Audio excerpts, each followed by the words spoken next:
Siria está aquí, a 8 horas de avión de España. Es la mitad de grande y su población se concentra aquí.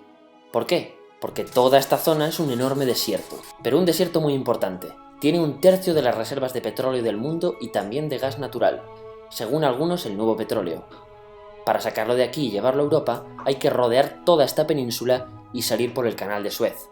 Como te puedes imaginar, aquí te cobran. Pero hay otra manera más fácil, la línea recta. El que controle estas tuberías las puede abrir y cerrar, como un grifo. Si no pagas, no hay petróleo, ni gas. Esta región es la polla. La civilización en el planeta empieza en 3 sitios y este es uno de ellos. Mesopotamia, aquí. Sumer, que te sonará menos, pero es el puto inicio de todo. Aquí también. ¿Recuerdas la Torre de Babel de la Biblia?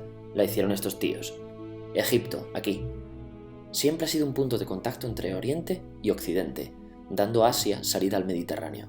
Quizá por eso aquí nacen las principales religiones monoteístas, el judaísmo, el cristianismo y el islam. El islam es el último que llega y de hecho acoge a las 2 anteriores. Adán, Noé, Moisés, Jesucristo son considerados profetas islámicos. Bueno, al grano. Como la zona es la hostia, todos han querido controlarla y siempre ha estado dentro de algún imperio. Persas, griegos, los romanos. El imperio romano termina partiéndose en 2, y finalmente solo sobrevive esto. Ahora es cuando la última religión monoteísta, el Islam, construye su propio imperio. ¿Te acuerdas de las cruzadas? Bueno, pues son los europeos cristianos intentando recuperar esta zona de la que estamos hablando. Los últimos en llegar son los turcos, que ojo, no vienen de Turquía, sino de a tomar por culo en Asia, junto con Gengis Khan. Lo conquistan todo y fundan el Imperio Otomano. El Imperio Otomano se queda ahí hasta la Primera Guerra Mundial, 600 años.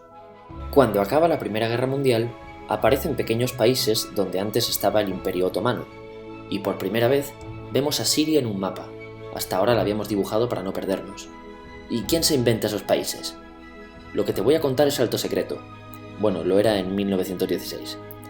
Este súper secreto se llama Acuerdo de Sykes-Picot. Los franceses y los ingleses no podían derrotar solos al Imperio Otomano. Solo podían si les apoyaba la gente que vivía dentro, en su mayoría árabes. ¿Cómo se los ganaron? Pues les prometieron la Gran Arabia, un país solo para ellos. El único problema es que era un timo. Antes de seguir, recuerda una cosa. Los árabes son un pueblo, pero no una religión. O sea, un árabe puede ser musulmán, puede ser cristiano, y antes del Islam parece que hubo tribus árabes con tradiciones judías. Bueno, pues a los árabes no les dieron ese único país que les habían prometido. En su lugar, franceses y británicos crearon muchos países pequeños. Estos países, obviamente, no eran países de verdad, sino zonas bajo su control con gobernantes puestos por ellos. Durante este tiempo hacen lo que quieren con la zona. Recuerda que hay petróleo. Siria, aunque no tiene grandes reservas, tiene fácil salida al mar, y Francia, que es la que se ha quedado con Siria, se lo da a compañías extranjeras. Después de la Segunda Guerra Mundial, los europeos se van. En el caso de Siria, son echados a patadas. Pero antes de irse, crean otro estado, Israel. No es el momento de hablar de ello, pero es un estado muy polémico que sus vecinos no reconocen. La prueba es que nada más irse los británicos, todos estos estados lo atacan. La zona, a partir de ahora, va a ser una puta bomba de relojería. ¿Y mientras qué pasa en Siria? Bueno, pues no es muy estable. Tiene golpes de estado constantes. En esa época aparece en Siria una ideología que se hace con el control y se expande por el mundo árabe, el Ba'ath. Esta ideología mezcla el antiguo sueño de una sola nación árabe con ideas socialistas. Y algo muy importante, es laica, o sea que no es religiosa. Siria se llega a unir con Egipto, un país con el que no tiene frontera. Pero no es algo raro, muchos de estos países intentan hacerlo también. Como recordarás, a esta gente se le había prometido un solo país y las ganas las seguían teniendo. Pero la unión falla. En este tiempo Egipto les convence para nacionalizar el petróleo. En Siria, Al-Assad, el padre del Assad de ahora, se convierte en jefe del estado Ba'ath. En Irak, también Ba'ath, comienza a ganar fuerza Saddam Hussein. Las diferencias entre ambos países dividen a los partidos Ba'ath de otros países en pro-Siria o pro-Irak. Ahora ocurre la Guerra Fría. El mundo se divide en 2, o eres de Estados Unidos o de la Unión Soviética. Son años muy movidos en los que se pegan constantemente con Israel, invaden su vecino Líbano y comienza una oposición islamista al régimen Ba'ath de Assad, los hermanos musulmanes. Vale, volvamos atrás un momento. Recuerdas que la mayoría de árabes eran musulmanes, ¿verdad? Pues dentro de los musulmanes hay 2 ramas fundamentales, los suníes, la mayoría, y los chiíes. En el caso de Siria, a pesar de ser un estado laico, los gobernantes como Assad y jefes militares eran chiíes, los cuales representan menos del 13%. En cambio, casi el 70% de la población es suní.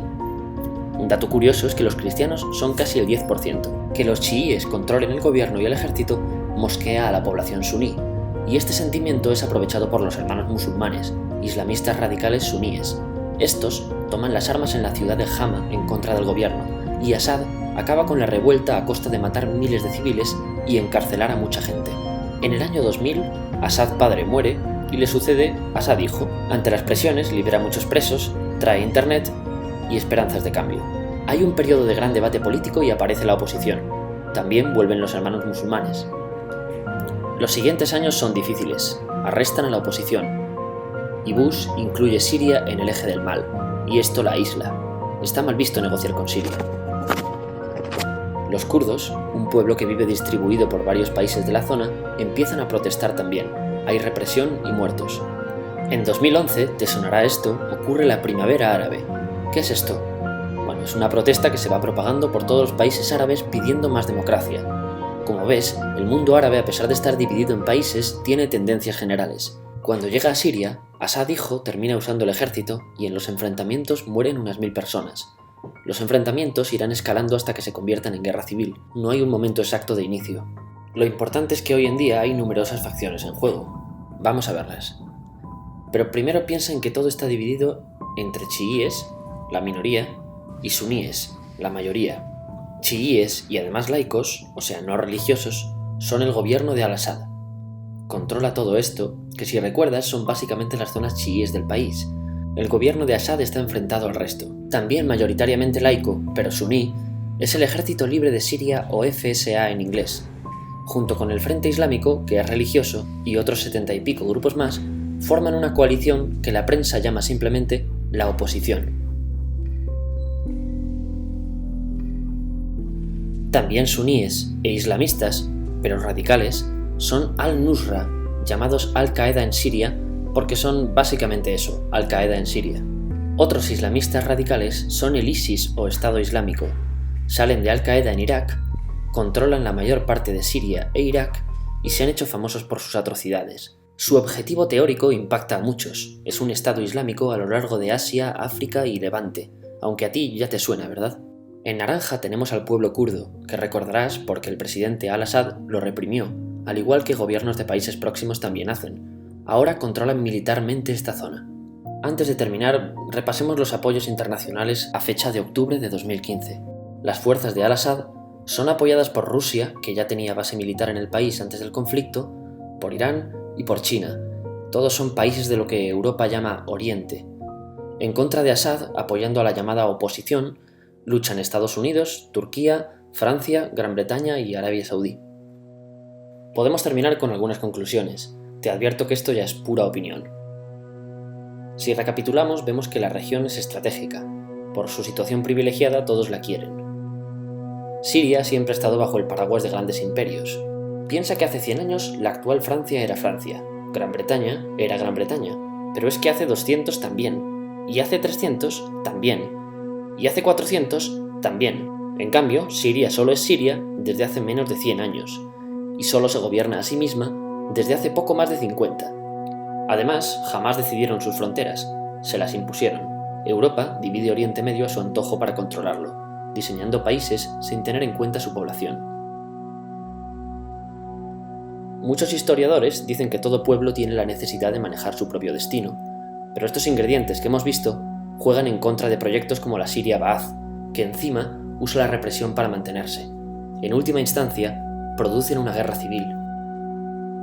En este contexto no es extraño que aparezcan actores que se alimenten de la desesperación, el sentimiento suní de opresión y la visión de Occidente como invasor. ISIS usa la identidad árabe y la mitología de antiguos imperios.